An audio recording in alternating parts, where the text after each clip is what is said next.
Thanks, Graham, and it is great to be at an agriculture event because my original degrees are in agriculture, the pig industry, rather than sheep, although I'm reminded by some of the talks that are coming through of some of my own research and why I moved into management so early, because I really wasn't a very good researcher.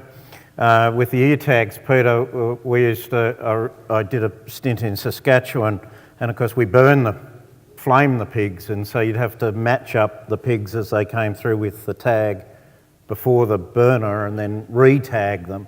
And I can well remember Corch, who was a very hungover technician, a very large man. I turned around and he matched these up, but he had pigs' uteruses in both pockets and was starting to stuff them in the top pockets of his overalls there, trying to match them up with the tags.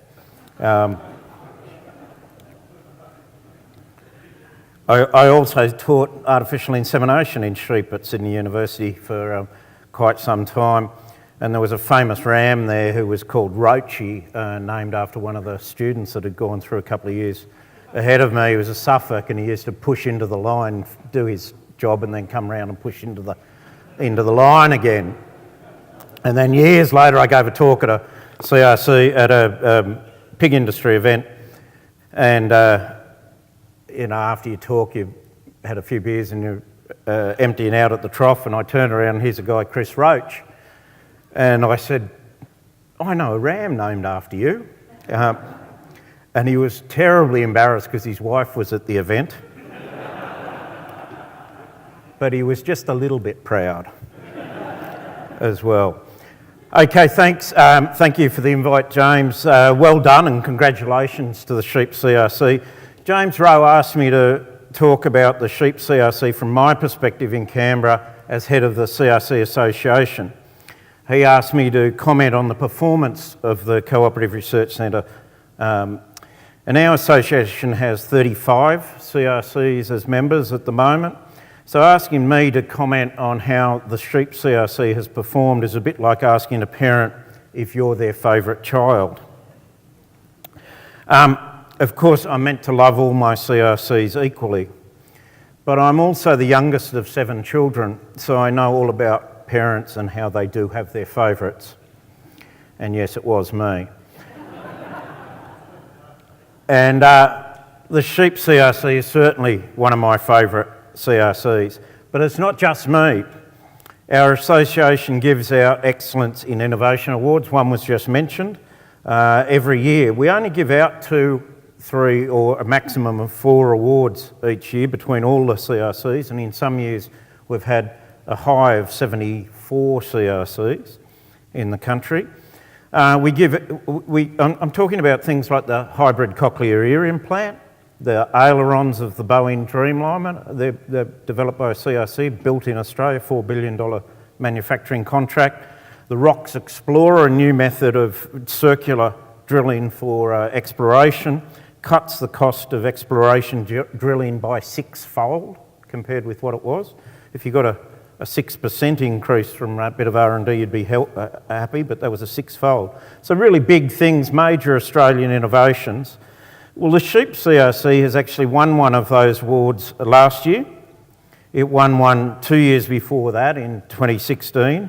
It won one 2 years before that in 2014, and again 2 years before that in 2012. 4 awards in the last 7 years. I hadn't checked the record, and then 2 speakers ago, an award in 2009 was mentioned as well. So that's 5 awards in 9 years, James. No other CRC comes even close to that record.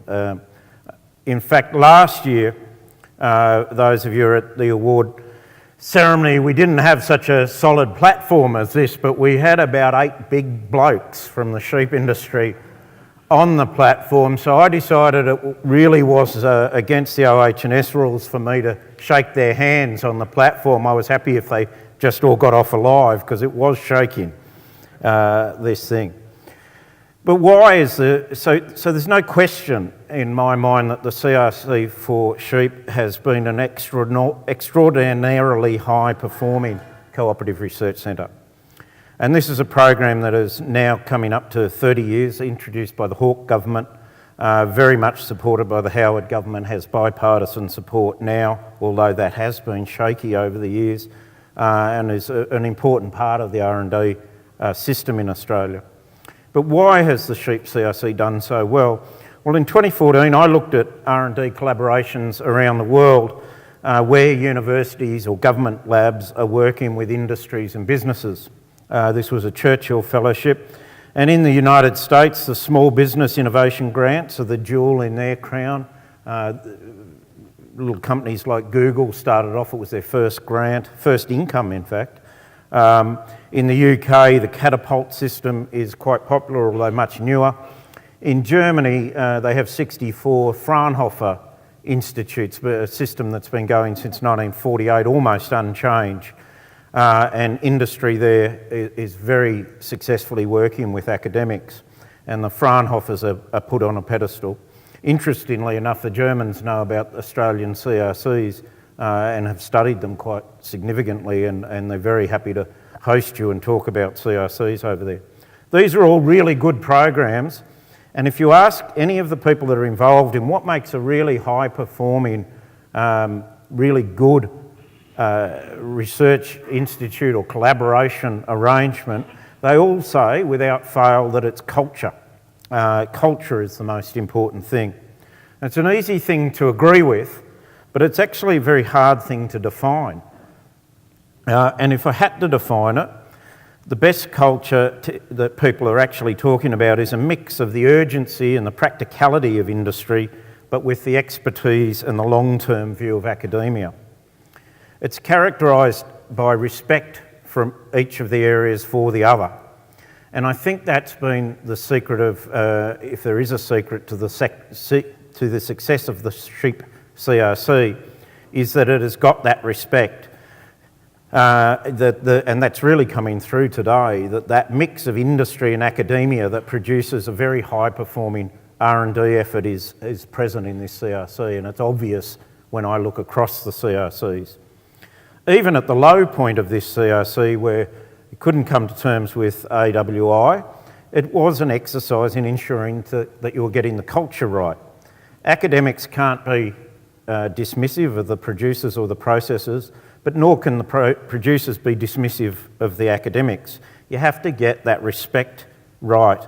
And I think that's credit to James and to the various boards. I've known many of the chairs, not all, of this CRC, and I think the governance has worked extremely well and is worthy of note.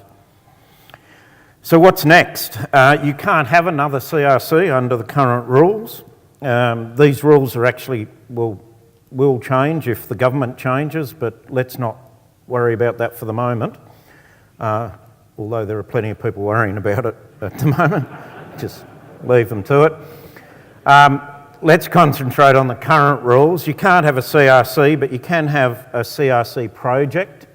These are the new scheme that have been introduced, I was going to say, it is by the present government, but a couple of prime ministers ago. I think you call that the same government. But they're up to $3 million over 3 years. And you can have many of these. There is one company that has already won 3 of these awards. You can seek Australian Research Council grants. These are competitive, but they're not overly competitive in the linkage program. The pork industry that I'm on the board of, the Australasian Pork Research Institute, APRIL, which has been put in place at the end of their CRC, is essentially a voluntary levy, but they had the advantage that they have one invention that provides a very good intellectual property scheme, income. Venture capital has massively increased in Australia. The experience at Evoke Ag a few weeks ago, hosted by Agri Futures Australia in Melbourne, that was a sellout crowd, 1,500 tickets. There weren't any spaces available for anyone more to come. And good ideas are finding capital in Australia much more easily now than in the past. So the Sheep CRC, I think, should definitely be celebrated, and I'm delighted to be here to help you celebrate it. but it should definitely not be mourned. There are many more opportunities ahead, and the industry respect that has made this CRC so successful is still there, still evident, and I wish you all the very best for the next phase of R&D for sheep in Australia. Thanks.